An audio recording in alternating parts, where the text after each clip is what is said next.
Now he has pole position alongside that man, but it's exceptionally dirty off the racing line. That's how the championship points looks. Randall's managed to move up a long way, now into second in the series.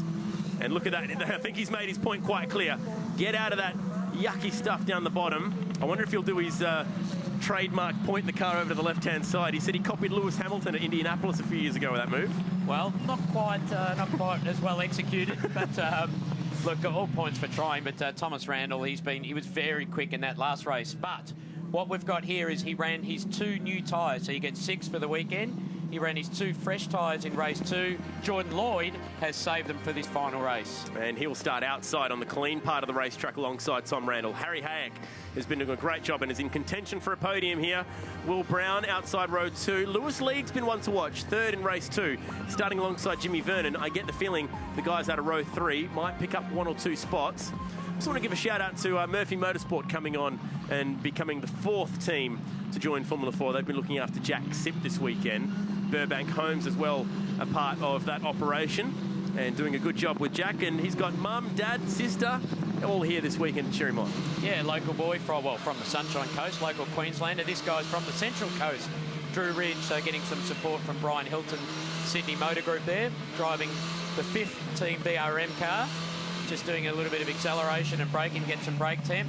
This guy's a real star. He's a star of the future, Lewis Leeds. He has been through our Young Driver Academy, the CAMS Elite Driver Academy, extremely fit and focused, and he's going to be a star of the future for sure. What I love about the positioning of the garages here this weekend in Ipswich is they go right back onto the catering tents for the V8 Supercar teams. And this morning, when all the boys were driving up for race 2, some very notable names in V8 Supercars took the moment to just stand out the front and watch them go by and just make a couple of mental notes as people to watch out for in the future. That's what it's all about. Actually, you know what, Chad, it's been fantastic that there has been many V8 Supercar teams make contact with the young drivers. I know Steve Hallam was having a chat with the Vernons in the Tool Force car there, having a bit of a chat to them at Townsville. So, and that's what the category's designed for. Not all these guys will head to Europe. We hope that some will, but certainly we're also hopeful that some will find themselves in V8 Supercars at some stage. So this grid is set by the 2nd fastest of their qualifying times from Saturday quali. That's the front row for the final race this weekend. Jack Sipp joins the party off the back. Look how dirty it is off that part of the racetrack. Already their tyres covered in dirt and grime, and that will be a difficult thing for our pole sitter to deal with. He needs to win the race to turn 1 here, does Tom Randall, because we know that Lloyd has saved some tyres for this race. Red light on, final race of round 2 of the championship. Good initial jump for Randall. He's desperate to get up the racetrack, but Lloyd may have just done enough to cover him down at turn 1. Lewis leads outside Will Brown. Lloyd is the leader though.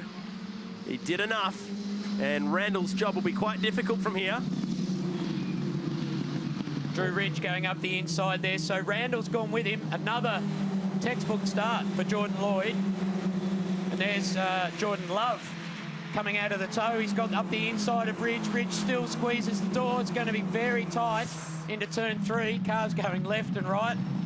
Let's hope they can all pull it up down here. Oh, 3 wide. And off the racing line, that's a difficult spot for Nick Rowe to drive. We go on board with Drew Ridge, car number 4, and he's right up behind Jordan Love. Love sitting to the left-hand side. That's the part of the racetrack where he ran wide in the first race yesterday. Doing good enough this time to keep it on the sticky stuff.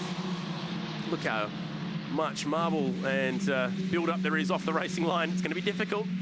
And the advantage of having someone like Carl Reindler, our driver coach, he went and spoke to all of the kids while that V8 Supercar race was going on, saying just be careful warming up your tyres, do it online. It's a very sticky tyre, the Hankook, or someone runs offline there.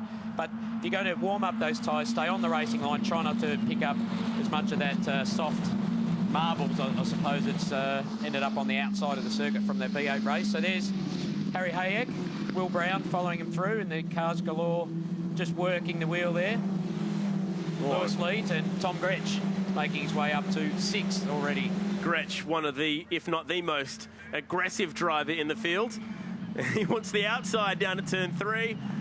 Can he brake later than Leeds? And can he stop it on the dirty part of the racetrack out there? He might have earned himself a switchback there at the exit. They'll go side by side down the middle part of Queensland Raceway. Specky pictures looking into the setting sun.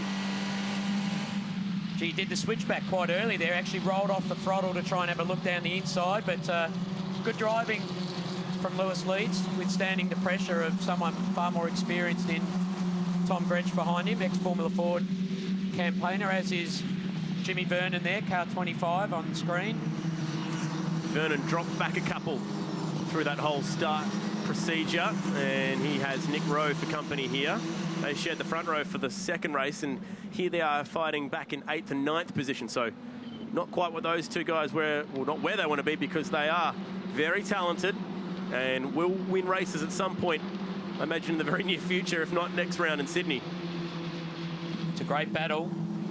Vernon, then car 97, Nick Rowe from Karratha in WA, who went door knocking to get some money together to continue his plight in the championship. Look at the toe here from Ridge as he pulls out quite early on Nick Rowe. Rowe moves across a little bit, covers his ground mid-track. Now you get on the throttle, try and get a clean exit.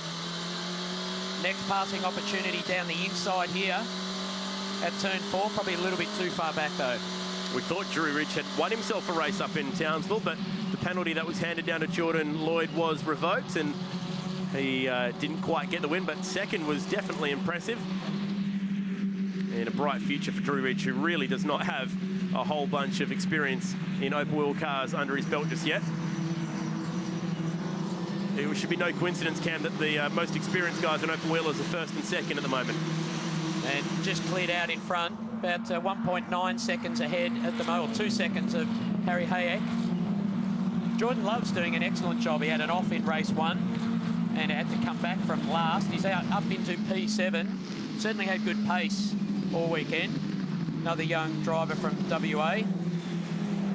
It's just the race. Whoa! We're giving him a huge wrap, and he has a massive slide in the AGI sport car. Gathered it up, but Vernon will pick off his teammate here.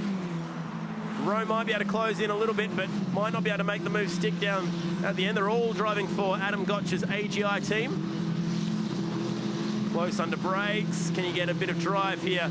Nick Rowe out of that last corner. He does, but he'll have to go around the long way through the double left-hander if he's going to make that one stick. We're right on board with Drew Ridge, who's got the view. Man, that's close up there.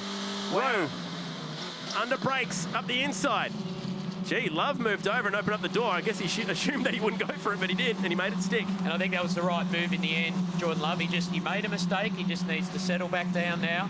He was certainly, well, he was in the defensive position. Look at Ridge now. Oh, there's not a lot of room there, but he gets through. Great move. Oh, Goddard will barge his way with him. Might have been a slight touch of wheels there. And just as we were saying, Jordan Love doing a great job. Just such a small error, dropping 2 wheels off. And these cars are so even that you lose 3 spots out of it. Here we go, turn 1. This is bold. Goddard lifts and hands that one over, which is wise, and they'll all stack up on top of each other here through turn 2. Frankie Maiolo on the back of this pack.